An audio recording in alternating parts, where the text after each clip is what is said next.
definiu o que é um gás ideal, né? Então, um gás ideal é aquele gás que você tem ali um sistema formado por um número muito grande de partículas, né? São as moléculas que formam o gás. E esse gás, esse sistema, ele tem a característica de toda a energia dele estar concentrada na forma de energia cinética, né? Energia térmica das moléculas que formam o sistema. Então, você não tem, por exemplo, interação, né, do tipo potencial entre as moléculas. Em outras palavras, o gás ideal é aquele gás que ele nunca vai mudar de estado físico. Você não consegue levar um gás ideal ao estado líquido e depois ao estado sólido e assim por diante, tá? Porque a gente desconsidera a possibilidade de você ter interação, né, do tipo atração-repulsão entre as moléculas. Toda a energia que esse sistema tem está na forma de agitação térmica, tá bom? Isso foi o que a gente viu na aula passada, e daí a gente viu que um gás, né, ou um sistema termodinâmico mais geral, ele é definido pelo estado, né? O estado é o conjunto das variáveis de estado, né? E para o caso de um gás ideal mais simples que a gente pode ter, essas variáveis elas são três, né? É o volume, a temperatura e a pressão. Então, o conjunto dessas três variáveis é o que a gente chama de estado do gás. Por isso que elas são as variáveis de estado, né? E aí a gente viu que como são três variáveis, né? Então, existe três transformações muito particulares de estado, né? Então, você pode ter uma transformação do tipo isobárica, né? Foi a primeira que a gente viu. Então, uma transformação isobárica é aquela onde você faz variar o volume e a temperatura, mantendo a pressão constante. Por isso que ela é isobárica, tá? Então, numa transformação isobárica, a relação entre o volume e a temperatura é dada por essa expressão que a gente está vendo aqui. Ó.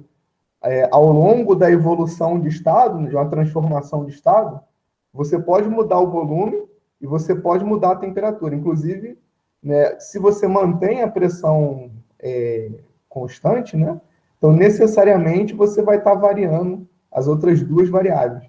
Porque como só tem essas três, né, uma vez que você varia uma delas, pelo menos mais uma tem que variar também. Então, se você mantém a pressão constante, então quando você faz mudar a temperatura, inevitavelmente você vai estar fazendo alterações no volume, tá? E aí, numa transformação isobárica, a relação entre o volume e a temperatura é essa que a gente vê nessa lei, nessa regra, tá? Que a gente chama de lei de Charles. Tá? A razão entre o volume e a temperatura se mantém constante ao longo de uma evolução de estado, né?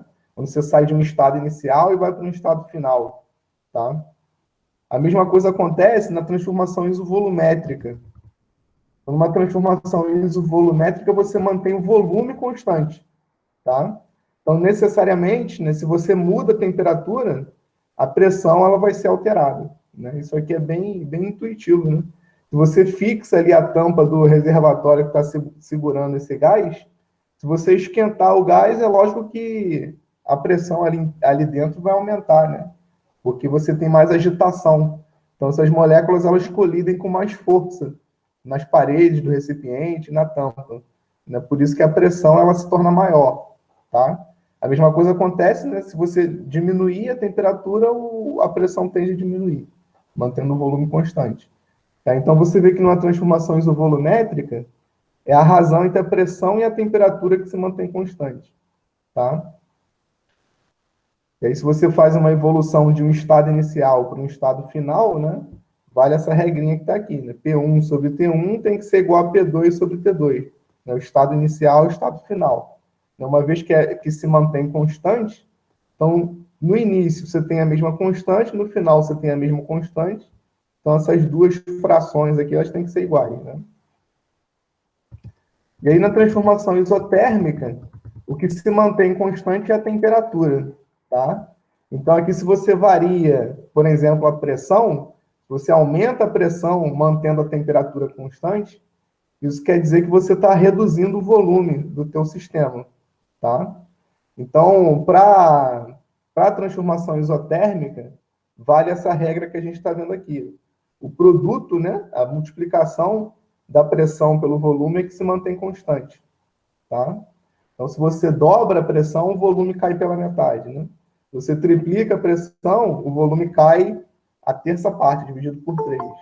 Dá para manter constante esse produto aqui, PV. Essa é a transformação isotérmica.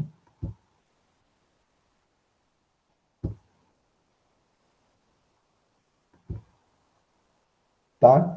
Então, essas três transformações são particulares, né? Você mantém uma das variáveis fixa, sem alterar. Você pode fazer uma transformação geral, e aí, no caso de uma transformação geral, as três variáveis mudam, né?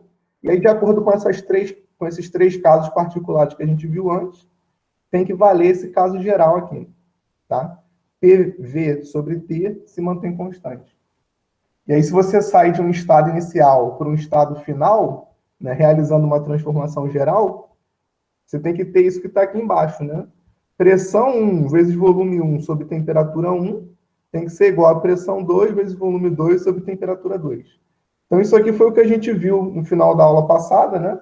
Essa é uma relação geral, né, que relaciona as variáveis de estado em dois estados diferentes, no estado inicial e no estado final, né, depois de ter passado por um processo, né, uma transformação de estado. Tá? A gente vai ver na aula de hoje uma equação que relaciona as variáveis no mesmo estado. Então, essas três variáveis aqui, né, temperatura, volume e pressão, elas estão amarradas por uma equação que a gente chama equação de estado, que é o que a gente vai entender aqui na aula de hoje, tá bom? Só que a gente está fazendo aqui um estudo da termodinâmica, né, um estudo dos gases, e aí a gente está falando de um número de partículas muito grande. Quando você tem um recipiente típico aí contendo um gás ou um sistema termodinâmico qualquer, o número de moléculas, né, o número de partículas que formam esse sistema é um número enorme, é um número muito grande. Então é interessante a gente definir uma forma de se referir a essa quantidade e não precisar ficar contando uma por uma, né, falando da quantidade em termos de valor absoluto, em termos de número mesmo, né? De uma por uma. A gente constrói uma unidade para falar de quantidades muito grandes, né? E essa unidade é um mol, vocês já devem ter conhecido, né? Então, o que é um mol? Um mol, por definição, né, é uma quantidade de moléculas cuja massa, medida em gramas, é numericamente igual à soma das massas atômicas dos elementos químicos que formam aquela molécula. Por exemplo, vamos supor que você tem um recipiente onde você tem 1 mol de H2, de gás hidrogênio. Significa que você tem ali naquele recipiente 2 gramas, né, daquela substância. Isso porque se você for lá na tabela periódica e procurar a massa atômica do hidrogênio, você vai ver que o hidrogênio é aquele elemento que tem massa atômica 1, né? Então, se a molécula ela é formada por 2 átomos colados, né, cada átomo desse tem uma unidade de massa atômica, então a molécula tem 2 unidades de massa atômica. Tá? Isso quer dizer que um gás que contém 1 mol de moléculas vai ter 2 gramas. Tá? Então, para você poder ter 2 gramas desse gás aqui, você precisa reunir uma quantidade enorme de moléculas desse gás. Tá? Essa quantidade é definida pelo número de Avogadro, que a gente vai ver daqui a pouco aí no próximo slide. Tá bom? Então, quando eu quero juntar 2 gramas de hidrogênio, eu tenho que juntar a quantidade de 1 mol. Isso aí é da ordem de 10 elevado a 23 moléculas, né? Bastante coisa. Tá? Um outro exemplo aqui, né? Se você tem 1 mol de oxigênio, né, de gás oxigênio, ou seja, cada molécula é formada por 2 átomos, né, ligados. Quanto que você vai ter de massa? Você vai ter 32 gramas, tá? Porque cada átomo de oxigênio, se você for lá na tabela periódica, você vai ver que tem 16 unidades de massa atômica. Então, quando você junta 2 átomos, né, cada molécula dessa aí vai ter 32 unidades de massa atômica. Por isso que 1 mol de O2 tem 32 gramas. Tá? E aí quem descobriu a quantidade que você precisa reunir para ter 1 mol, né, foi esse rapaz aqui, o Perrin, né? há muito tempo, não sei exatamente quando. Tá? Então, ele foi o cara que fez o experimento lá para determinar a quantidade de moléculas que você precisa ter para constituir um mol, né? Ou seja, para essa definição daqui de cima se estabelecer, né? Ela ser correta, né? Então, quem fez essa experiência aí foi esse cara, o Perrin. Aí ele descobriu que o número de moléculas que você precisa reunir para você ter um mol é essa quantidade aqui, aproximadamente 6 vezes 10 elevado a 23 moléculas, tá? E aí ele chamou isso de número de Avogadro, né, em homenagem a um cientista muito atuante nessa área aí do estudo dos gases, que foi o Avogadro. Inclusive, a gente vai falar dele daqui a pouco, tá? Então, se você tem um mol de H2, significa que você tem essa quantidade aqui de moléculas. Então, é muito mais prático a gente se referir a essa quantidade falando em termos de mol, né, quantidade de mol, do que ficar considerando esse número aqui toda vez que a gente for precisar se referir a essa quantidade de moléculas. Né? É um pouco impraticável a gente estar falando toda hora 6 vezes 10 a 23 moléculas. Então é mais interessante a gente definir uma unidade aí, que é o mol, né? E aí tudo fica mais prático, tá? Então, o que a gente quer, né, voltando aqui para a questão do estado dos gases, né? O que a gente quer, de certa forma, é determinar essa constante aqui, tá? A gente quer amarrar essas três variáveis numa equação só, tá? Então, a gente sabe que o produto do volume pela pressão, né, PV, dividido pela temperatura, né, se mantém constante, né? Então, se a gente souber determinar essa constante, a gente vai ter uma relação aí que amarra as três variáveis, né? E aí, para a gente poder determinar essa constante, a gente vai usar, né, lançar a mão aí da hipótese de Avogadro, tá? O que diz a hipótese de Avogadro? Volumes iguais de gases diferentes, né, desde que nas mesmas condições de temperatura e pressão, contêm o mesmo número de partículas. Tá? Então, você vê o seguinte, se eu tenho dois gases, né, ou independentemente da quantidade de gases que seja, você tem gases diferentes, né, se eles estão à mesma temperatura, à mesma pressão e eles têm o mesmo volume, significa que o número de moléculas que você tem ali é o mesmo número, tá? Ou então, né, você tem lá gases à mesma temperatura e à mesma pressão, com a mesma quantidade de moléculas, então necessariamente eles vão ter o mesmo volume. É isso que diz a hipótese de Avogadro. Independente de qual gás que você tem, né, de quais gases você tem, se eles estiverem nas mesmas condições de temperatura e pressão, e a volumes iguais, você vai ter o mesmo número de moléculas. Então, com essa informação, com essa lei, né, essa hipótese de Avogadro, a gente consegue estipular o valor dessa constante aqui. Se eu tiver um mol de um certo gás, né, de um gás arbitrário, a pressão conhecida, a volume conhecido e a temperatura conhecido, eu posso calcular o valor dessa constante. Né?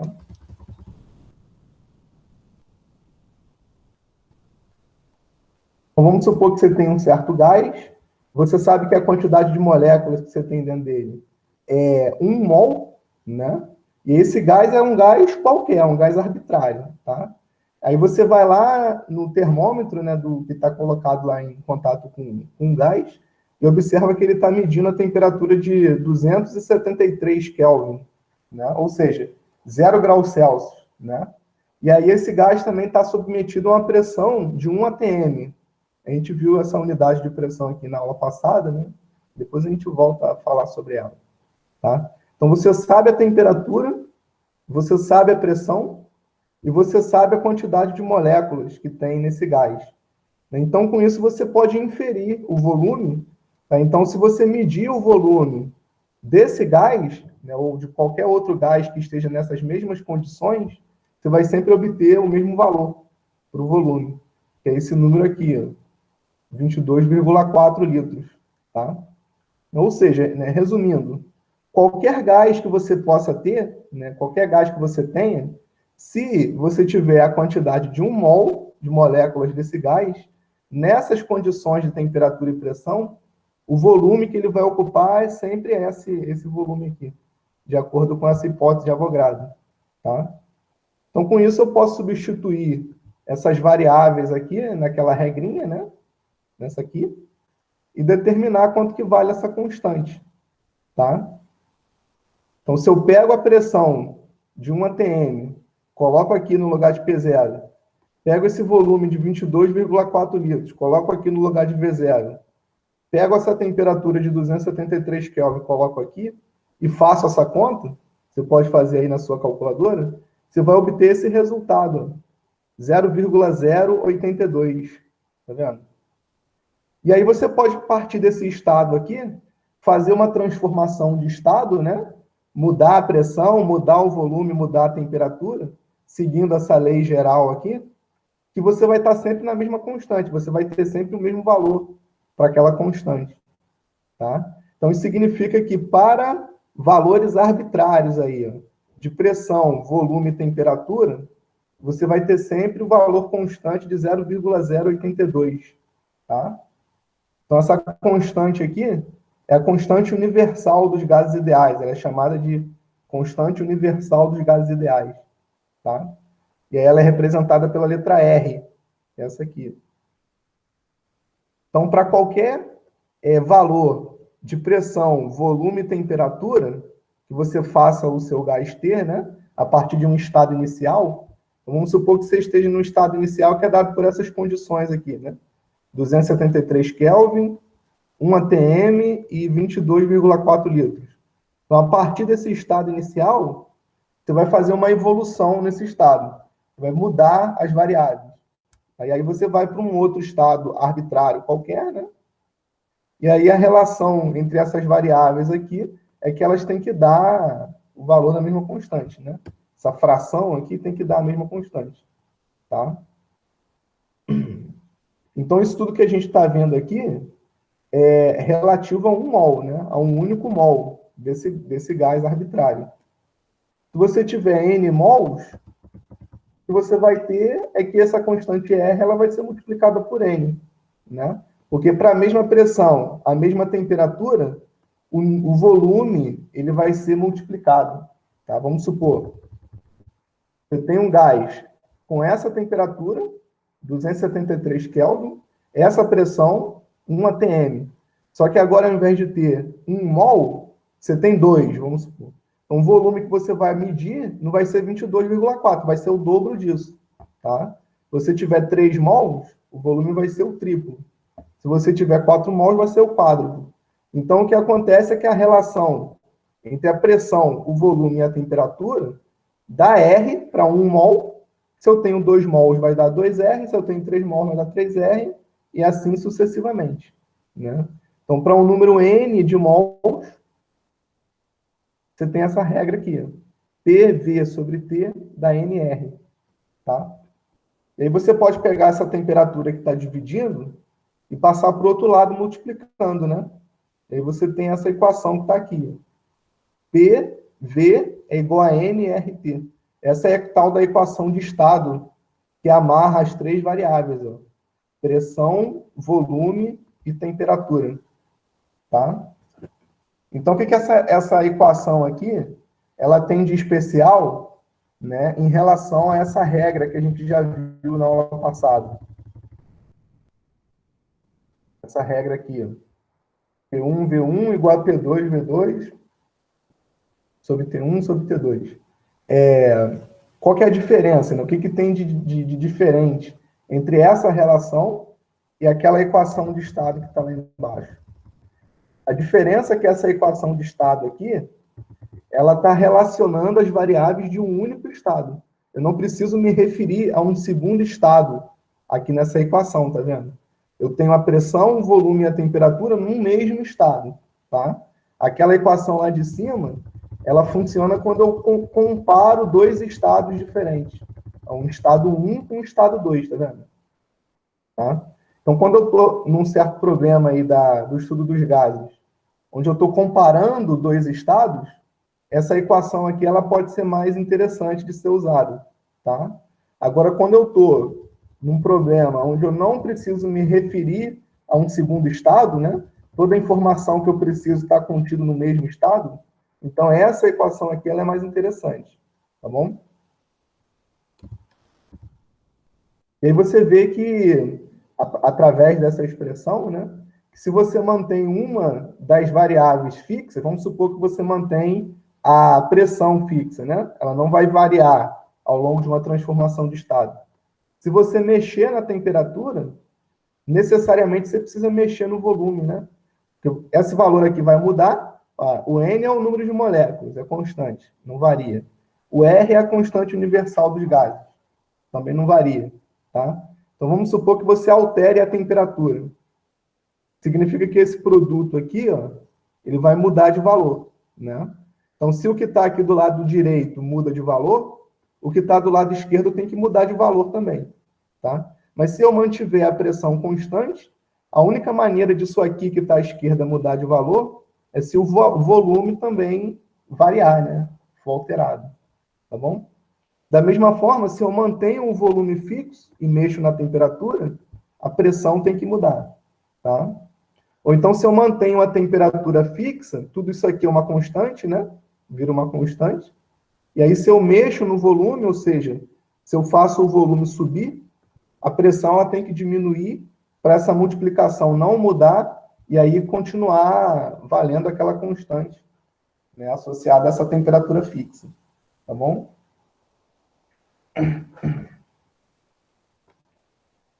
E outra coisa que eu não mencionei com vocês, né, é a questão da unidade dessa constante universal dos gases. Isso aqui é muito importante, né? Então, como é que a gente determinou essa constante? A gente pegou uma pressão, a pressão em atm, né? Essa pressão de 1 atm, multiplicou pelo volume em litros e dividiu por uma temperatura em Kelvin, tá? Então, a unidade desse R aqui tem que ser isso, atm vezes litro dividido por Kelvin, né? Que é o que está escrito aqui embaixo. Só que ainda tem um mol que a gente precisa considerar, porque a gente está fazendo essa conta levando em conta que a gente só tem 1 mol de moléculas, tá? Então, essa quantidade de mols aqui, ela precisa ser informada na unidade do R também. Tá aqui embaixo no denominador, tá vendo?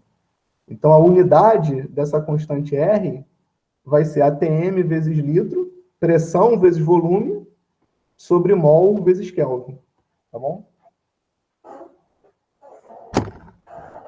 E aí, se você usar outras unidades aqui para pressão, né, para o volume, o valor do R, naturalmente, vai ser alterado, né?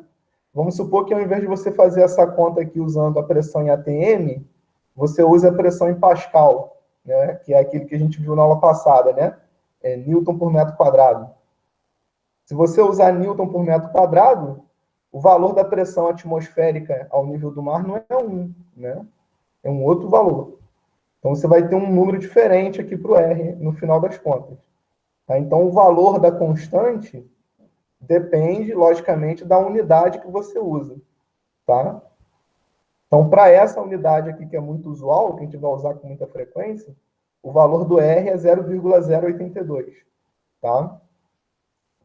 Só que pressão vezes volume, a gente vai ver mais tarde, isso aqui tem dimensão física de energia.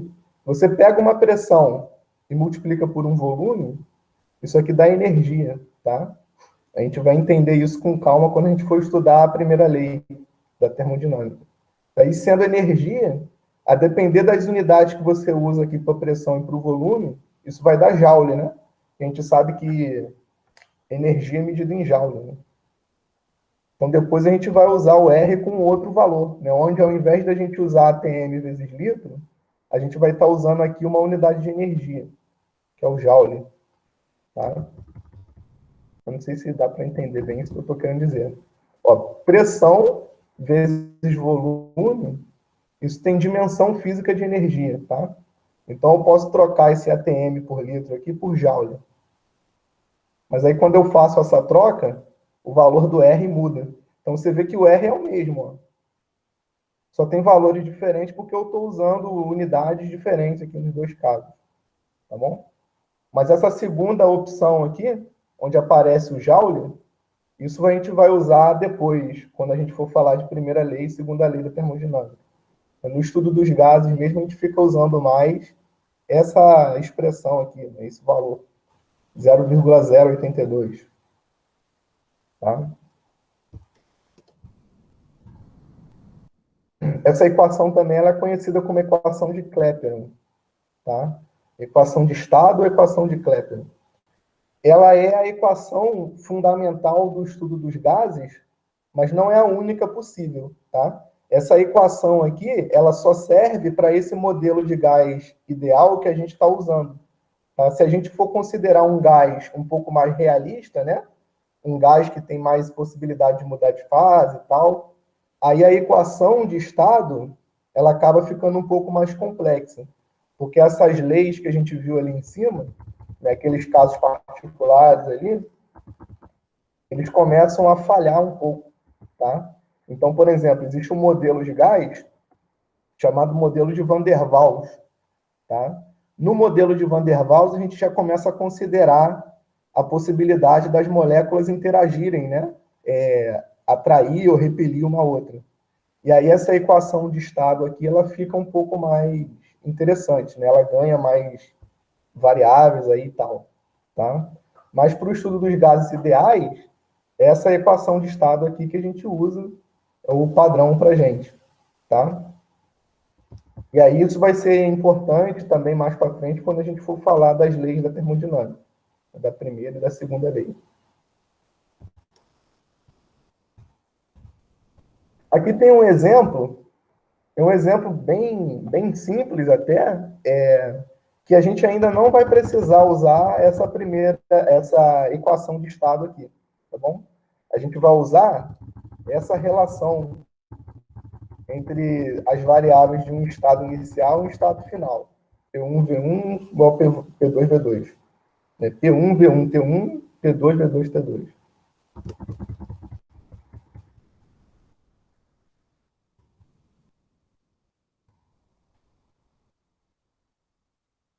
Então é o seguinte, ó, o que tem aqui nesse exercício? Vamos ler o que está escrito aqui no enunciado.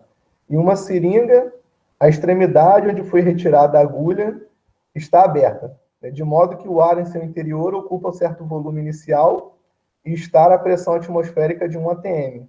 Então, inicialmente, você tem essa abertura aqui livre, né? E daí a massa de ar que está dentro da seringa é uma massa de ar com a mesma densidade, né? A mesma pressão da massa de ar que está aqui do lado de fora, tá bom? A extremidade é então fechada e o êmbolo da seringa é empurrado até que o ar isolado no interior da seringa ocupe um volume de 1/4 do volume inicial. Então eu vou pegar esse êmbolo aqui, né? O êmbolo é aquela parte preta da seringa, né? Aquela borrachinha que mantém a substância ali dentro, né, presa, tá? Então você vai tapar, botar uma rolha aqui na saída, né?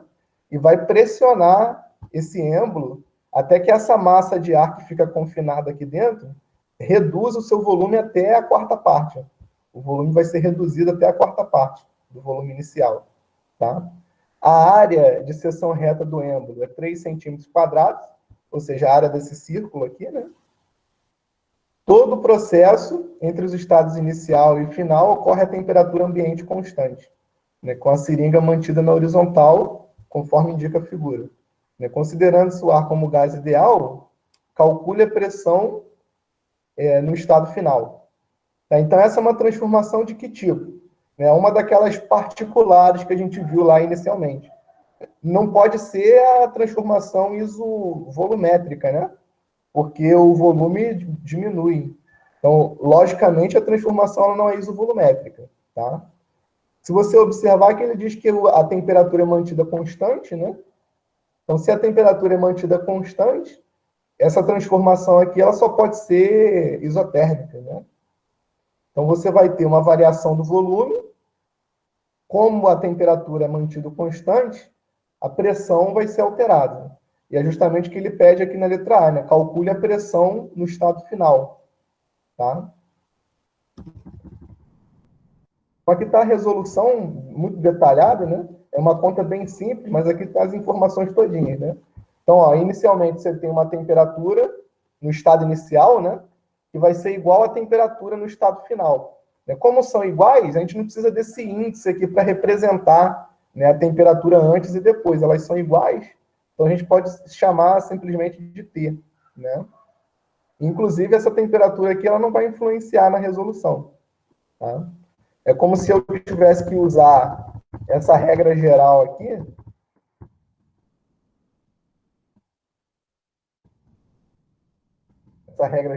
né? Onde T1 e T2 valem a mesma coisa, então eu posso simplesmente cortar T1 com T2, né? Então vai sobrar para a gente aí P1V1 igual a P2V2. Essa é a expressão que a gente vai ter que usar para a transformação isotérmica. Tá? E aí, quanto que vale o volume inicial? Ele deu o valor do volume inicial? Não deu. Precisa? Não precisa, né? A gente só precisa saber a relação entre o volume final e o volume inicial. A gente não precisa saber os valores desses volumes, tá? A gente sabe que o volume inicial é um volume V e o volume final é um quarto disso, né? É V dividido por 4. Então, isso é o que basta, tá? E a pressão? Né? A pressão inicial é uma pressão de 1 atm, tá? Que se a gente for passar para Newton por metro quadrado, o que vai ser necessário para a gente resolver a letra B, tem esse valor aqui, tá? 1 vezes 10 a 5 Newton por metro quadrado, 1 atm. E essa área de seção reta aqui também só vai ser necessário na letra B. Essas duas informações aqui a gente só usa na letra B, tá? Então, na letra A, o que a gente quer fazer é determinar a pressão P2. Então, basta a gente usar essa regrinha que está aqui. Ó, P1 vezes V1 é igual a P2 vezes V2, porque se trata de uma transformação isotérmica, tá?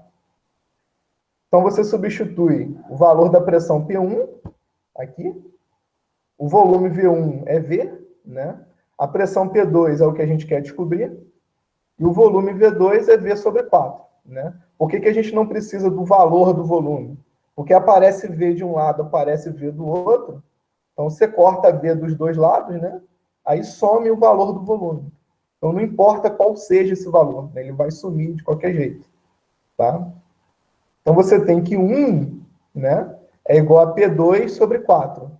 Aí você passa o 4 para o outro lado multiplicando, e daí o valor da pressão P2 é 4 atm. Tá? Ou seja, você reduziu o volume à quarta parte, né? O que tem que acontecer com a pressão? A pressão ela tem que ser multiplicada por 4, né? Para o valor P1 vezes V1 ser igual ao valor P2 vezes V2. Tá? Se a gente for olhar para a equação de estado, né? Como a gente tem uma transformação onde a temperatura se mantém constante, então tudo isso aqui, ó, é constante, tá vendo? O N, o número de moléculas não varia, né? Ali dentro da seringa você não tem criação, nem tem partículas sumindo, né? Então o número N de partículas se mantém, o R é a constante universal, e nesse problema a temperatura é mantida constante. Então tudo isso aqui se mantém constante.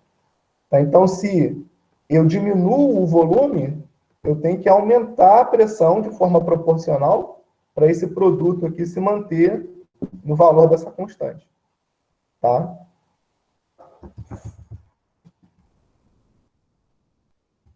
E aí, na letra B, o que ele quer? Ó, obtém a força que o ar na seringa exerce na seção reta do êmbolo. Na seção reta é a área do círculo que está aqui.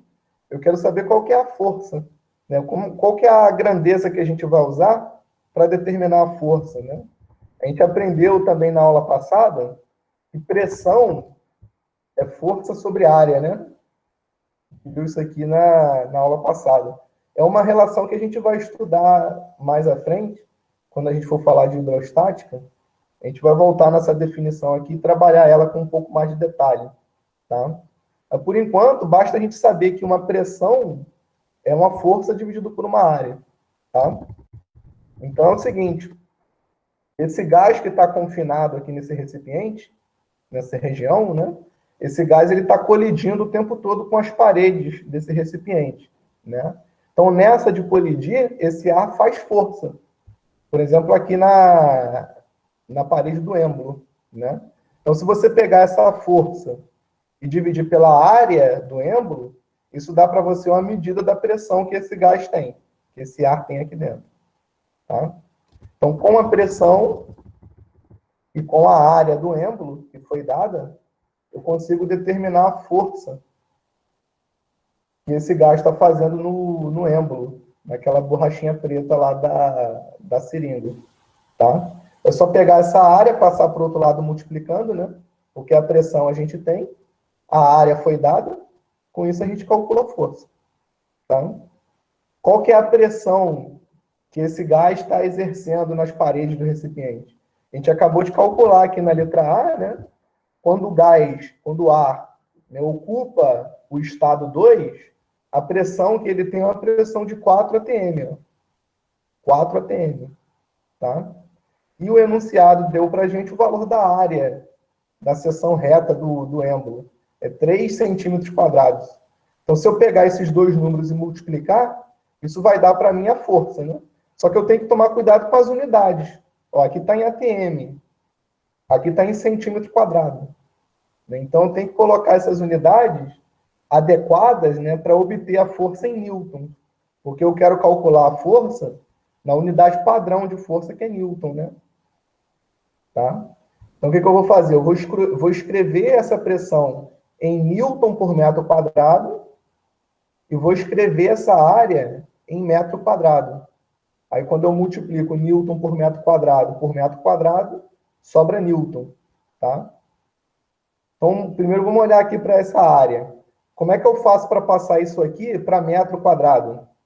Aí você tem que estar acostumado com essas questões dos múltiplos e submúltiplos de unidade. Ó, o cent é 10 a menos 2, né? Quando você passa de centímetro para metro, você multiplica por 10 a menos 2. Esse C de cent significa que você precisa pegar o teu comprimento em centímetro e multiplicar por 10 a menos 2 para dar o mesmo valor em metro, tá? Só que aqui está elevado ao quadrado, porque é uma área, tá? Então, 10 a menos 2 ao quadrado vai dar 10 a menos 4, né? Então, 1 centímetro quadrado, quando eu passo para metro quadrado, aparece esse 10 a menos 4 aqui. Tá? Então, essa área é 3 vezes 10 a menos 4 metro quadrado. Está aqui, ó. E o ATM? Né? O ATM em Newton por metro quadrado é 10 a 5. Então, 1 ATM é 1 vezes 10 a 5. Então, está aqui, ó, a pressão de 4 ATM, né? 4 vezes 10 a 5. Tá? Aí eu pego 3, multiplico por 4, né? 3 vezes 4 dá 12. O 10 a 5 com 10 a menos 4 dá 10. Né? Então, vai ficar 12 vezes 10, 120. Né? 120 newtons. A força que essa massa de ar aqui está fazendo nesse êmbolo, né? Nessa segunda situação aqui. Depois que você comprimiu aquela massa de ar, a força que ela vai estar exercendo nessa parede é de 120 newtons. Tá? Então, nesse problema aqui, a gente tratou de que tipo de transformação? A gente tratou da transformação isotérmica. Tá? Como o número de moléculas dentro do recipiente, dentro da seringa, não mudou, não houve variação do número de moléculas, a gente só queria comparar um estado inicial com o estado final, então não foi necessário a gente aplicar a equação de estado. Tá bom? Então, a equação de estado ela vai ser muito útil quando o número de moléculas for uma informação relevante no teu problema. O que não é aqui no caso desse exemplo que a gente fez. A quantidade de moléculas que tem dentro da seringa não mudou, né, do estado inicial para o estado final. Tá? Então, a equação de estado ela se faz desnecessária para resolver esse problema. Ok? Aqui embaixo, também tem um exemplo de transformação isotérmica, né? Só que é uma transformação isotérmica um pouco mais complicada de analisar, Porque agora a gente tem um êmbolo que tem peso. Geralmente a gente considera que o peso do êmbolo é desprezível, a gente pode ignorar, né? E aí quando a gente pode ignorar o peso do êmbolo, tudo fica mais simples, né? Só que nesse exemplo aqui, nesse exercício, né, o êmbolo, ele tem um peso de 10, uma massa, né, de 10 quilogramas, não desprezível, e aí as contas elas acabam ficando um pouquinho mais complicadas, né? Então vamos dar uma olhada nesse exemplo aqui, que diz o seguinte, ó. Um equipamento possui um sistema formado por um pistão, né, com massa de 10 kg, pistão, êmbolo, tudo significa a mesma coisa, né? Que se movimenta sem atrito em um cilindro de seção transversal 0,01 metro quadrado. Então, esse S igual a 0,01 metro quadrado aqui é a área. Seção reta ou seção transversal é a área aqui do círculo, né? Desse cilindro. Operando em uma região onde a pressão atmosférica é de 10 vezes 10 a 4 Pascal. Ou seja, é 1 atm, né? Esse 10 aqui, se eu jogar aqui para o lado, vai dar 10 a 5, né? Então, é 1 vezes 10 a 5, 1 atm. Tá? O ar aprisionado no interior do cilindro mantém o pistão a uma altura de 18 centímetros. Quando esse sistema é levado a operar numa região onde a pressão atmosférica é de 8 vezes 10 a 4, mantendo-se na mesma temperatura, qual é a nova altura H no interior do cilindro? Então, o que vai acontecer? Você tinha lá o teu sistema, né? É um cilindro com um pistão aqui, ó, de 10 kg, numa região onde a pressão atmosférica é de 10, né? 10 vezes 10 a 4 Pascal. Aí você vai pegar esse teu sistema, esse cilindro, e vai levar para um lugar onde a pressão atmosférica é mais baixa. Ó, de 10 passa para 8, tá vendo? Então diminuiu a pressão atmosférica, né? Então o que você espera que vai acontecer com o volume do gás? Então, o volume do gás deve aumentar, né? Se a pressão no gás diminuiu e a temperatura se manteve constante ali, então o volume vai ter que aumentar, né? O que a gente quer saber é de quanto que aumenta. Inicialmente, a altura do cilindro, do gás dentro do cilindro, né, é 18 centímetros. E no final, vai ser quanto? Quando eu levar para esse lugar onde a pressão atmosférica é mais baixa. Quanto que vai valer esse H? Esse que é o problema, isso que a gente tem que determinar. Tá? Então, de novo, a gente tem um problema aqui que é de transformação isotérmica, né? A temperatura não é relevante, não muda, tá? E, de novo, a gente tem um problema onde o número de moléculas do sistema não varia. Então, eu não preciso da equação de estado, ela não vai ser útil, tá? A gente vai usar aquela relação que a gente usou no exemplo anterior. P1 vezes V1 igual a P2 vezes V2, tá? Só que aí a gente vai ter que tomar um pouco de cuidado com a pressão, né? Porque agora não tem só a massa de ar pressionando esse gás. Tem esse êmbolo aqui, né, o pistão de 10 kg também que a gente tem que considerar, né? Então vamos ver quais são as informações que a gente tem. Ó, inicialmente, estado inicial, né? A pressão P1 é a pressão atmosférica mais a pressão que o pistão faz, porque ele tem uma massa não desprezível, tá? Então vai ser aqui, ó, 10 vezes 10 a 4, né? Da onde que vem esse 10 vezes 10 a 4?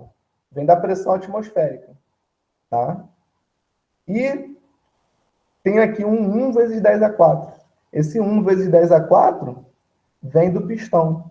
Daqui a pouco a gente faz a conta para entender por que dá esse valor aqui, a pressão do pistão. Tá? Então, inicialmente, qual que é a pressão que você tem?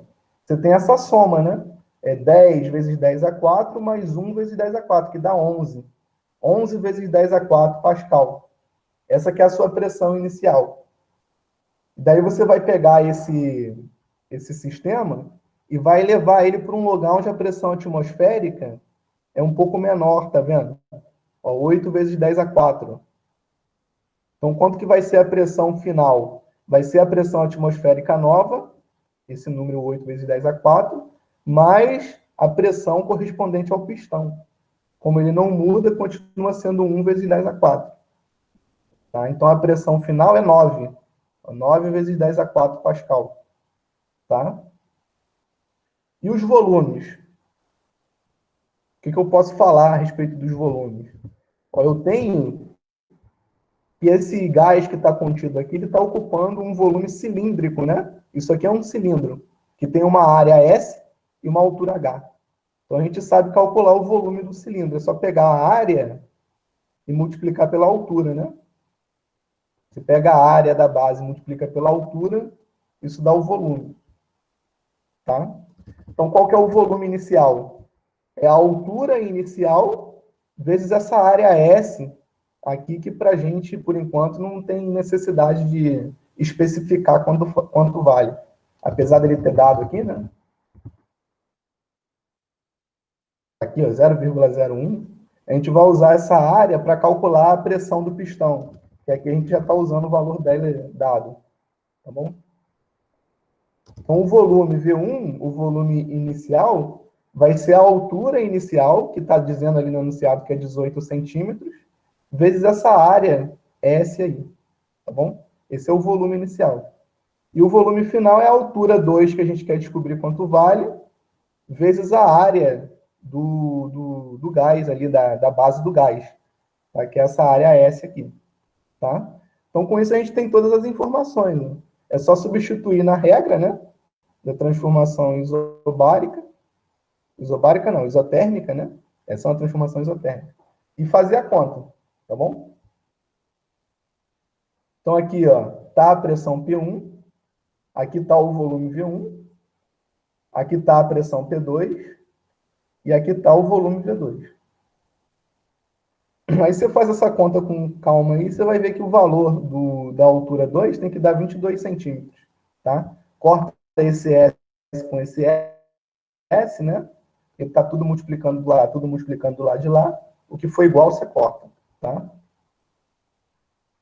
Esse 10 a 4 também dá para cortar, né? Então, ó, 9 vezes H2 tem que ser igual a 18 vezes 11. Aí dá para simplificar por 9 dos dois lados, né? 18 por 9 dá 2, 9 por 9 dá 1. Então, só sobra H2 aqui. Do lado de cá sobra 2 vezes 11, que dá 22. Tá? Então, a altura que você vai ter, quando você pegar esse sistema aqui, levar ele para um local onde a pressão é menor, né, logicamente que essa altura ela tem que ser maior, né? O volume do gás aumenta se você diminui a pressão mantendo a temperatura constante, tá? Então, você vai ter uma altura de 22 centímetros, certo? E aí tem uma observação aqui que é a questão do valor da pressão exercida pelo pistão, né? Por que a gente usou esse valor aqui para a pressão correspondente à massa do pistão?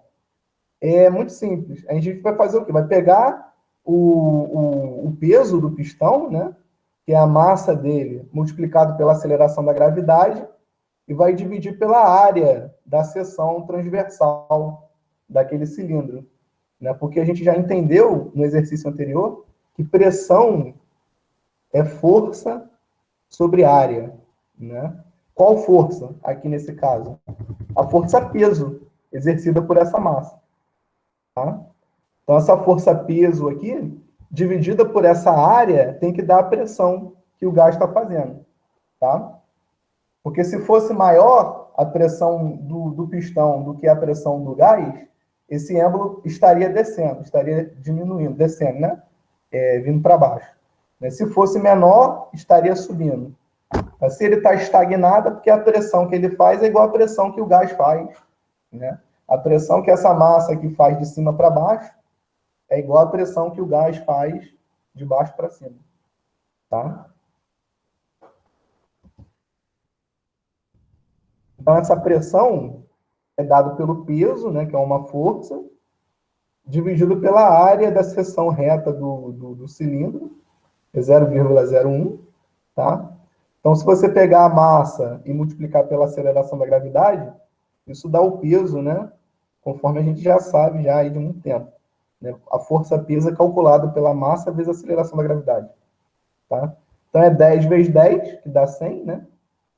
Dividido por 0,01, isso aqui dá 10.000, que é 10 elevado a 4. Tá? Então, a pressão exercida pelo pistão, né, a componente que se deve ao pistão na pressão, tem esse valor aqui, né, 1 vezes 10 a 4 Pascal. Tá bom?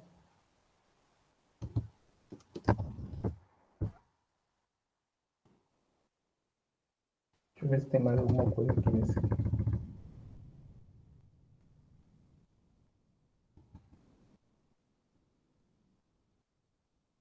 Bom, então, guardem essas informações importantes aqui, tá?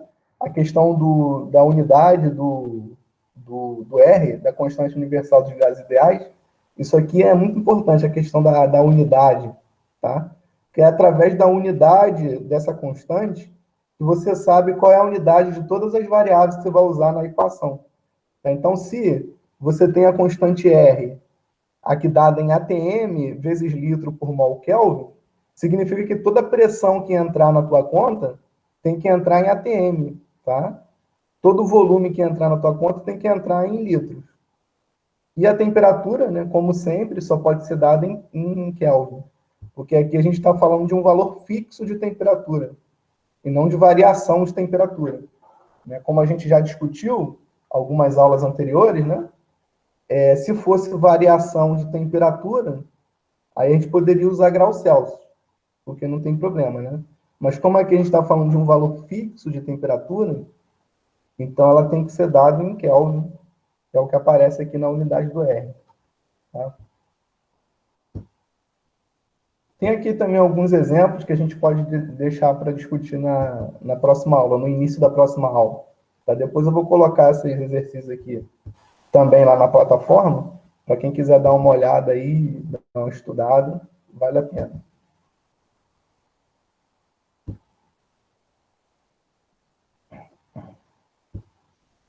Na aula que vem a gente vai falar sobre a primeira lei.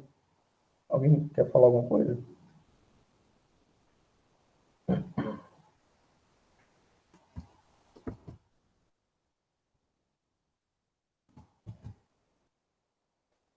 Se vocês quiserem tirar dúvida aí de tudo isso que eu falei aqui, também.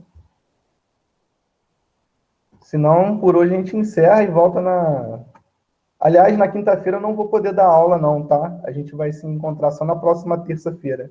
Eu tenho que resolver umas coisas aí na quinta-noite, não vai dar para eu dar aula.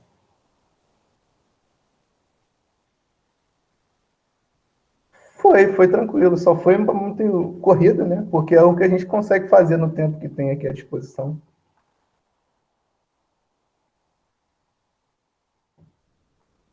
Tranquilo, mas tem uns exercícios aí que não são tão simples iguais a esses que a gente viu na aula de hoje, não. Tá? Porque para entender o conceito, a gente parte do exemplo mais simples, né? Mas se você for olhar essa lista que eu abri aqui, e que depois eu vou botar na plataforma, tem uns exercícios que você precisa elaborar um pouco mais. Tá? Inclusive, na lista que a gente vai discutir na próxima aula, já tem uns que são, assim, um pouco mais complicados. Tá?